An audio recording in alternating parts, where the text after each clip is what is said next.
अब next part में समझते हैं कि इरेशनल नंबर हम किसे कहते हैं। इरेशनल, अभी इसके पहले आपने समझा था रेशनल नंबर किसे कहते हैं। रेशनल नंबर उसे कहते हैं जिसको पी अपॉन क्यू फॉर्म में लिखा जा सकता है, बट इरेशनल नंबर को पी अपॉन क्यू फॉर्म में नहीं लिखा जा सकता है। तो और उसमें पहचाने का क्या है कि वो नॉन टर्मिनेटिंग होना चाहिए और नॉन रिपीटिंग होना चाहिए। अभी आपको डाउट हो रहा होगा नॉन टर्मिनेटिंग और नॉन रिपीटिंग, मैं बताता हूँ। देखिए जैसे तो 3 3 जा 9, 1 लिखा, पॉइंट लगाया 0, 3 3 जा 9 1, फिर 0, 3 3 जा 9। तो आप देख रहे होंगे कि यही बार बार रिपीट हो रहा है। अगर यही बार बार अगर रिपीट हो रहा है पॉइंट के बाद नंबर, तो ये भी हमारा ये जो है रिपीटिंग है। क्या है ये? रिपीटिंग है। अगर रिपीटिंग है तो इरेशनल नहीं है, क्या है? रेशनल नंबर है।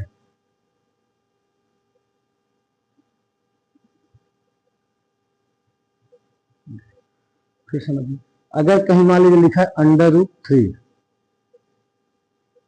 तो 3 किसी का स्क्वायर होता नहीं है, तो इसका मतलब अगर √3 है तो ये हमारा इरेशनल नंबर है। ठीक है, मान लीजिए √5, ये भी हमारा इरेशनल नंबर है। जैसे मान लीजिए लिखा है 3.123123123 ऐसे ऐसे दिया है। तो आप ध्यान देखिएगा, लिखा होगा पॉइंट के बाद आ रहा है 1 2 3 1 2 3 1 2 3, तो ये नॉन रिपीट नहीं हो रहा है, रिपीट हो रहा है। तो अगर रिपीट हो रहा है तो ये हमारा रेशनल नंबर है। ये हमारा क्या है? Rational number. और यदि मान लीजिए इसे लिखे 3.1231234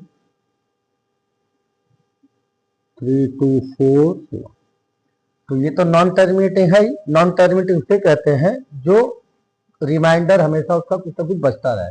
नॉन टर्मिनेटिंग हम उसे कहते हैं जिसका रिमाइंडर कुछ ना कुछ बचता रहे, डेसिमल अनंत तक चलता रहे और उसका कभी भी रिमाइंडर 0 ना आए, जिसे कहते हैं नॉन टर्मिनेटिंग।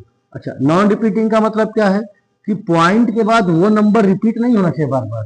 जैसे इसमें देखिए पॉइंट के बाद 1 2 3 1 2 3 बार बार रिपीट हो रहा है, तो इसका मतलब ये रेशनल नंबर है। अच्छा, यहाँ पे ध्यान दीजिए, यहाँ देखिए पॉइंट के बाद 1 2 3 1 2 3 4 3 2 4, मतलब ये रिपीट नहीं हो रहा है। आप देखिए 1 2 3 आया, 1 2 3 आया, फिर 4 3 2 4, ऐसे से मतलब अलग अलग नंबर। तो ये ऐसे टाइप के नंबर को हम लोग क्या कहते हैं? इरेशनल नंबर कहते हैं।